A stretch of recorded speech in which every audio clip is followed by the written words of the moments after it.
3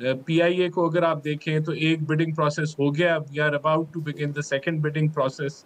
تو پرائیویٹائزیشن کی جہاں تک بات ہے تو وہ میں نے آپ کو جو میجر میجرز ہیں وہ گنوا دیے, اس کے اندر چیزیں جو ہیں وہ آگے بڑھ رہی ہیں. اسی طرح اگر آپ FBR کو دیکھیں تو وہاں ٹریک اینڈ ٹریس کو اوور آل کیا گیا ہے اور انشور کیا گیا ہے کہ ٹیکس بیس کو اور ٹیکس ایویژن کو دیکھا جائے. وہاں ریفارمز جو ہیں وہ چل رہی ہیں. پراپرٹی سیکٹر کے اندر ریفارمز کی گئی ہیں. FBR اور جو DC ویلیوز تھیں ان کو پورے پاکستان میں جو ہے سنکرونائز کیا گیا ہے, ہارمونائز کیا گیا ہے. علی صاحب, آپ نے سنی رانا صاحب کی بات, اور سر جو انہوں نے ہمیں تفصیل سے اصلاحات بھی بتائے ہیں, پاور سیکٹر کے کانٹریکٹس کے ریفارمز کا انہوں نے ذکر کیا ہے. آف کورس اس پہ بھی بحث ہو سکتی ہے کہ یہ کانٹریکٹس کو جو ری نیگوشیٹ کیا گیا تھا یہ اصلاحات میں ہم اس کو شامل بھی کر سکتے ہیں کہ نہیں. اور پرائیویٹائزیشن جس کی ابھی تک تو کوئی ڈیڈ لائن ہم کہہ سکتے ہیں سامنے نہیں آئی, کیسے دیکھ رہے ہیں سر جو انہوں نے سارے ہمیں ایک گنوائی topics, and hopefully by the time you start answering Rana صاحب کو بھی آواز جا رہی ہوگی. جی رانا صاحب نے جیسے پاور سیکٹر کے ریفارم کی بات کی, جیسے IPP کے اگر ہم دیکھیں کہ ان میں ان کے جو انہوں نے کانٹریکٹس کو ری نیگوشیٹ کیا اس سے ہم پہ جو فائدہ ہونا تھا وہ ₹1 کا پچھلے سال ہو چکا ہے. اب اس کے آگے اب اور فائدہ نہیں ہو رہا. ٹھیک ہے جی, پاور سیکٹر میں مینلی جو قیمتیں نیچے آ رہی ہیں وہ اس وجہ سے نیچے آ رہی ہیں کہ تیل کی قیمتیں نیچے ہیں. تیل کی وجہ سے ہر طرح کی ایندھن کی قیمت نیچے ہے, تو یہ ایک بلیسنگ ہے جس کی وجہ سے ہم نیچے آ رہی ہیں. بہرحال اس کا فائدہ اتنا نہیں ہوا. اصل میں پاور سیکٹر کے اندر جو ایشو ہے کہ چائنیز IPPs اور جو نئے IPPs ہیں ان کی نیگوسیشن وہ اس پہ کوئی کام نہیں ہو رہا.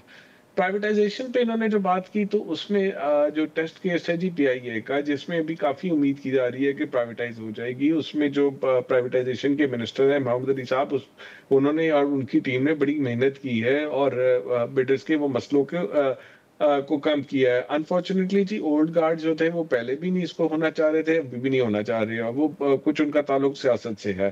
تو دیکھتے ہیں کہ وہ کامیاب ہو پائیں گے نہیں ہو پائیں گے. بہرحال جو ریفارم کا پروسیس ہے وہ ٹیکنوکریٹ والی سائڈ سے پرائیویٹائزیشن میں آ رہی ہے, گورنمنٹ کے سائڈ کے لوگ ریزسٹ کر رہے ہیں. یہ اسٹاک آف دا سچویشن ہے. میں آپ تو پولیٹیکل اکنامک سفیر میں رہ کے بات کر رہا ہوں اور جو حالات ہیں اس پہ بتا رہا ہوں. جی ٹھیک ہے علی صاحب, اور جو ٹیکس ریفارم کا ذکر کیا خاص طور پہ FBR کا, اینڈ آبویسلی سر میں پہلے ہی کہہ دوں آپ کے لیے بھی اور رانا صاحب کے لیے بھی کہ یہ تو ذاتی دلچسپی کا ایشو ہے, کیونکہ میرے جیسے جو تنخواہ دار طبقے سے لوگ تعلق رکھتے ہیں ان کے تو ٹیکسز میں ہمارے اوپر جو بوجھ ہے اس میں تو کوئی کمی نظر نہیں آ رہی. تو جب کمی نظر نہیں آ رہی تو کتنا آپ سوچیں کہ کتنا مشکل ہے میرے لیے ماننا کہ بہت اصلاحات ہو گئے ہیں FBR میں اور جو ہمارا ایک ٹیکس نیٹ کا ایشو ہے. یہ دیکھیں FBR چیئرمین جو ہے وہ بڑے ہی انٹیلیجنٹ آدمی ہیں اور وہ بڑی ایک میکنزی سٹائل کی پاور پوائنٹ پریزنٹیشن دے رہے ہیں جس میں بہت ساری چیزوں کو کلیم کر رہی ہیں. ایک پریزنٹیشن سننے کا اتفاق ہوا تھا, وہ بزنس کونسل کے ایونٹ پہ وہ آئے تھے دینے, تو میں وہاں پہ موجود تھا. تو میں نے اس میں دیکھا ہے کہ جی انہوں نے کچھ چیزیں کی ہے جی کہ KPIs بڑے اچھے کیے ہیں کہ جی ہم نے جو ہے نا جو اچھی پرفارمنس والے لوگ ہیں ان کو ہم نے ٹاپ پوزیشن میں لا دیا ہے. بٹ ہم دیکھتے ہیں جب کہ 21 پوسٹوں میں سے بہت ساری پوسٹ ایسے ہی ہیں, اسپیشل کسٹم میں 7 پوسٹ ہیں جہاں پہ وہ لوور لیول کی ان کے KPI والے لوگ ابھی بھی کام کر رہے ہیں. تو شاید ان کے ریفارمز کو انہوں نے پیپر پہ تو کر دیا ہے, امپلیمنٹیشن پہ پورتا نہیں ہو رہا ہے. دوسرا وہ کہہ رہے ہیں جی ٹریک اینڈ ٹریس لگا دی ہے ہم نے, اور AI کو یوز کر کے, کیمرہ کو یوز کر کے ہم جو ہے نا ساری چوری روک چکے ہیں. سیمنٹ کے اندر, شوگر کے اندر ہم نے کہتے ہیں کہ جی 200 بلین روپے سے زیادہ کی ہم نے وہاں پہ اپنی کلیکشن بڑھا دی ہے.